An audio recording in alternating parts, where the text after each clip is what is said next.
या ठिकाणी आज MRIचं लोकार्पण करण्यात आलंय आपल्या जळगाव सिव्हिल हॉस्पिटलमध्ये आज MRIचं या ठिकाणी उद्घाटन करण्यात आलं आणि त्या प्रसंगी आदरणीय गिरीश भाऊ असतील किंवा खासदार महोदय आमदार राजू मामा उपस्थित आहेत.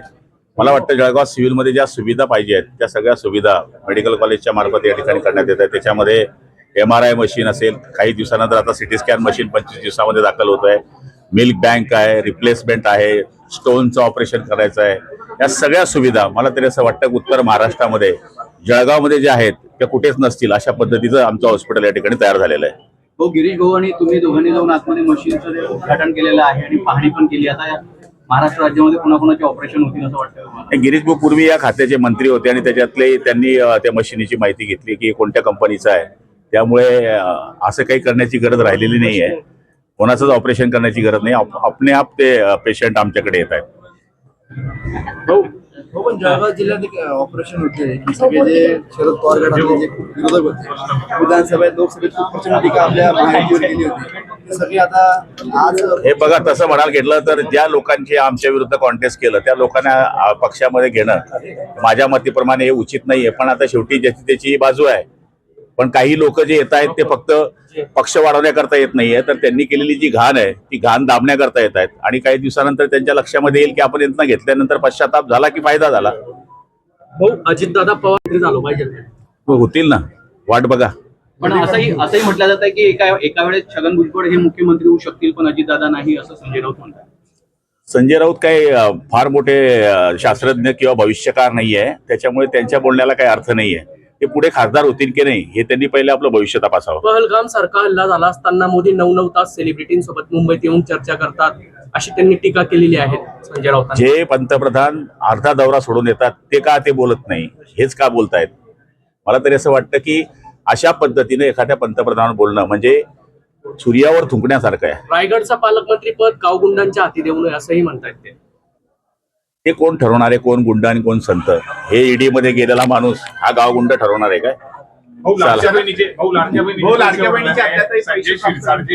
हे आता 2 दिवसामध्ये पैसे येतील. आता इकडे आहे ना. लाडक्या बहिणीचे जे हप्ते वळवण्यात येत आहे त्यामुळे संजय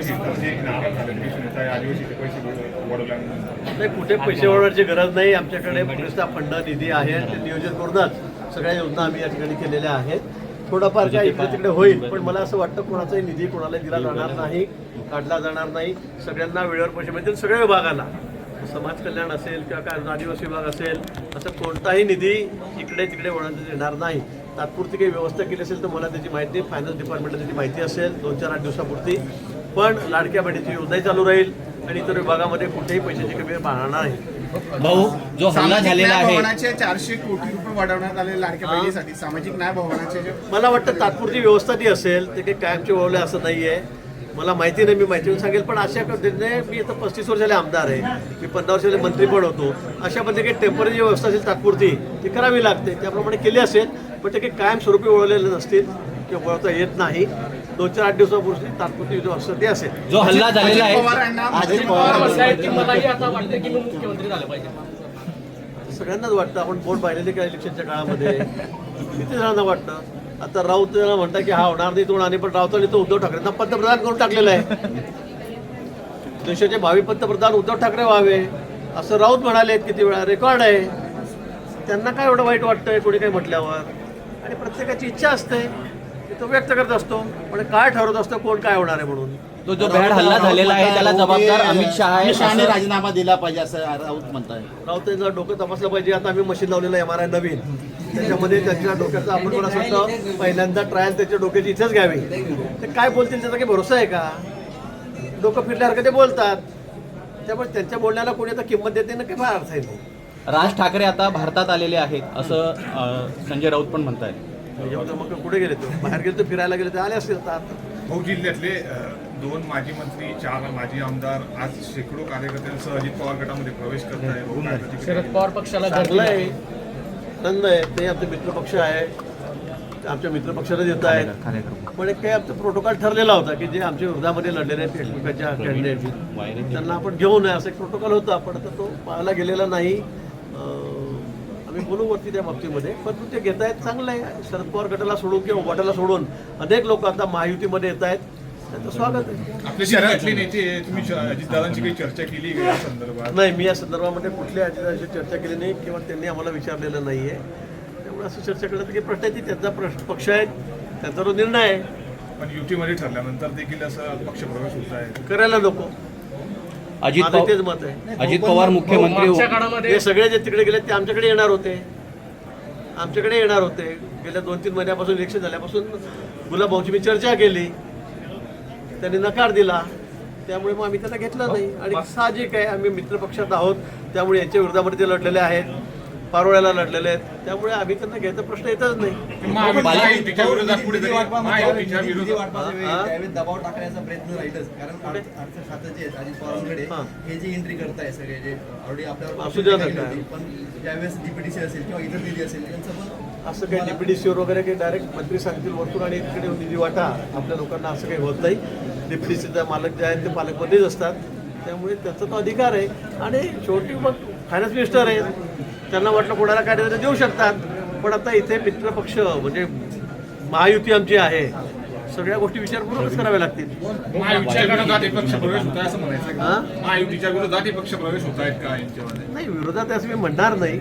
आता मग आता त्यांनी जसे लोक घेतले तसं आम्हाला काही ठिकाणी मार्ग मोकळा आहे. मग त्या ठिकाणी त्यांनी बोलायला नको कोणी. मागच्या काळामध्ये अनेक ठिकाणी अनेक जिल्ह्यामध्ये वेगवेगळे प्रश्न आहेत. प्रत्येक स्थानिक पालकमंत्र्यांचं असं देखील म्हणणं आहे की जे पक्षात प्रवेश करता आहेत त्यांनी भ्रष्टाचाराचे कुठेतरी आरोप आहे त्यांच्यावर. त्यांनी जे काही कृत्य केलेलं आहे ते क्लीन करण्यासाठी ते पक्षात प्रवेश करतायत. पालकमंत्री म्हणताय म्हणजे आता ते जास्त लक्ष घालतात, माझं तिकडे लक्ष नाही. म्हणजे ते तर असेल ना, भ्रष्टाचाराचे आरोप असताना महायुतीमध्ये प्रवेश दिला जातोय काय सांगता? मी तेच म्हटलं की घेताना तपासूनच घेतलं पाहिजे. आमचंही बीजेपीचं एक प्रोटोकॉल आहे, कोणाला घ्यायचं कोणाला नाही घ्यायचं, त्यांचं काय सगळं चारित्र्य काय आहे, आर्थिक व्यवहार काय आहेत हे बघूनच घेतलं पाहिजे आणि आम्ही त्याप्रमाणेच घेतो. शरद पवार गौतम अदाणी यांचे 2 तास बैठक झाली पुण्यामध्ये. गुप्त दरवाजाद्वारे ही चर्चा झाल्याचं पाहायला मिळतं. पवार साहेब अदानींशी नेहमी चर्चा करतात, त्यांची मैत्री फार घट्ट आहे. इकडे त्यांच्या लोकांना यांच्या विरोधात बोलायला सांगायचं, तिकडे मैत्री करायची, त्यांच्याशी चर्चा करायची, हे त्याचं नेहमीच आहे.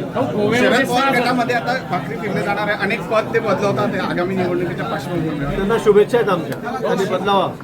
हत्याकांडामध्ये जे हत्याकांड जो झालेला आहे त्याला अमित शहा जबाबदार आहेत, त्यांना त्यांच्या पदावरून काढावं अशी मशीन गाडी घेतलं ना आपण. गोव्यामध्ये 6 जणांचा मृत्यू झालाय चेंगराचेंगरीमध्ये. हा गुन्हा झाला.